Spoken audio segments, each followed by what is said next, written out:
Idiniklarang mapayapa ang anti-Marcos rally na pinangunahan ni Congressman Kiko Barzaga sa Forbes Park sa Makati pasado hating gabi nitong linggo.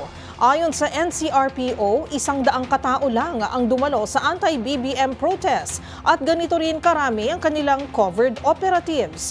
Bukod pa umano yan sa 600 tauhang nakahanda mula sa Philippine National Police at Bureau of Fire Protection. Natutunaan niya ang mga otoridad sa nangyaring gulo noong September 21 pero nagpatupad pa rin ng maximum tolerance. Samantala, pasado alas 11:30 na ng gabi nang dumating si Barzaga sa Buendia Gate ng Forbes at sinalubong ng sigawan.